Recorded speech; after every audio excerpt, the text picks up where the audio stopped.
नमस्ते सम्पूर्ण दर्शकबिनहरु जुन अहिले तपाईले यो स्क्रिनमा हेर्दै हुनुहुन्छ यो मेरो टेक फास्टर इन नेपाल भन्ने युट्युब सम्बन्धी लगायत अन्य नयाँ जानकारीहरु सम्बन्धी यो च्यानल हो जहाँ चाहिँ 5 मात्र सब्स्क्राइब भएको छ। जुन मैले अहिले भन्नु गइरहेको छु त्यो चाहिँ कतिपय साथीहरुलाई थाहा पनि छ र कतिपय साथीहरुलाई थाहा पनि छैन।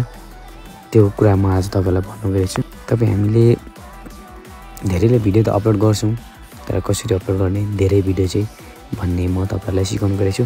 कतिपय साथीहरुलाई थाहा छ होला सिकिसक्नु भएको छ होला तर जति पनि साथीहरुले सिक्नु भएको छैन त्यो साथीहरुको लागि हो यो आज। त्यसको लागि तपाईले यहाँ देख्न सक्नुहुन्छ आफ्नो यो क्रोममा जाने हो। क्रोम ब्राउजरमा गएपछि यहाँ अलरेडी मैले सर्च गरेछु युट्युब स्टुडियोमा जाने हो। त्यसपछि लगइन भन्ने अप्सन आउँछ। लगइनमा दिनुपर्ने हुन्छ। थोरै मेरो यो नेट स्लो भएको कारण आइरहेको छैन यहाँ ओपन हुँदैछ। तपाईले भिडियो अन्तिमसम्म हेरेर साथ दिनु होला। तपाईले भिडियो जति पनि यो यस्तो सम्बन्धीको जानकारी छ यो भिडियो चाहिँ तपाईले नकाटिकन स्किप गरेर हेर्नुभयो भने तपाईले यो भिडियो मजाले बुझ्न सक्नुहुन्छ। म्याक्सिमम मान्छेहरुले हामी सबैले मैले पनि अपलोड गर्ने त्यही हो तपाईहरुले पनि अपलोड गर्ने तरिका त्यही हो जहाँ चाहिँ क्रिएटमा गएर अनि अपलोड भिडियोसमा गएर गर्ने हो। तर यसमा चाहिँ हामीले अपलोड गर्दाखेरि एक दुईवटा अपलोड गर्छौं।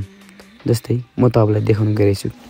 जस्तै यहाँ सिलेक्ट फाइल भयो अनि फोटो लाइब्रेरी छ अर्को टेक फोटोहरु भिडियो छ। यसमा तपाईले टेक फोटोहरु भिडियोमा तपाईले अहिले तत्कालीन आफ्नो भिडियो खिचेर गरेर हाल्न सक्नुहुन्छ। खिचेर र चुज फाइलमा तपाईले फाइलमा राख्नु भएको थियो नि यदि फाइलमा गएर राख्न सक्नुहुन्छ। यदि तपाईको ग्यालरीमा सेभ गरेर राख्नु छ भने ग्यालरीमा जान सक्नुहुन्छ। म्याक्सिममले म जहाँसम्म लाग्छ ग्यालरी देखिन गर्नुहुन्छ। त्यसलाई तपाईले मैले पनि ग्यालरी देखिन देखाउन गइरहेको छु।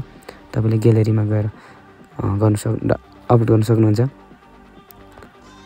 म पनि ग्यालरीमा जस्तै सपोजको लागि मैले एउटा तपाईलाई छोटो भिडियो योङह्याङ ब्लग भन्ने हो म यो तपाईलाई अपलोड गरेर देखाउन गइरहेको छु।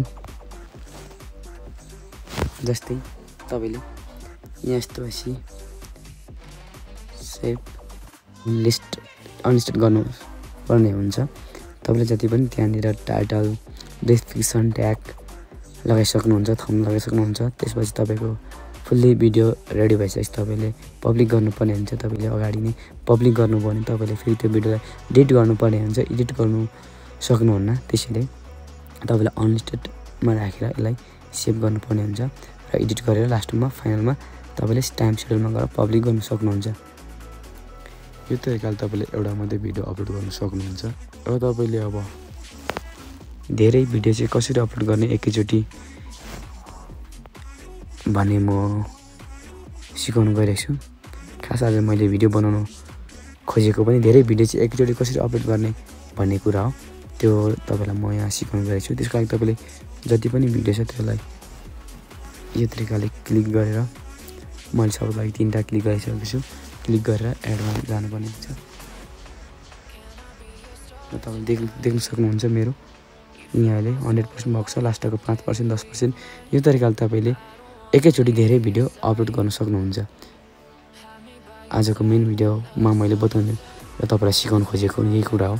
एकैचोटी धेरै भिडियो कसरी अपलोड गर्ने भनेर तपाईलाई म आजको यो भिडियोमा सिकाउने होला थिए। त्यो मैले तपाईलाई सिकाइरहेको छु। यो तरिकाले तपाईले आफ्नो भिडियो एकैचोटी अनलिस्टेडमा राखेर अपलोड गर्न सक्नुहुन्छ र अन्तिममा तपाईले एडिट गर्नुको बादमा यसलाई पब्लिक तपाईलाई के कस्तो लाग्यो मेरो यो भिडियो तपाईलाई राम्रो लाग्यो भने मेरो यो टेक फास्टर इन नेपाल भन्ने च्यानललाई please subscribe like share and subscribe गरिदिनु होला।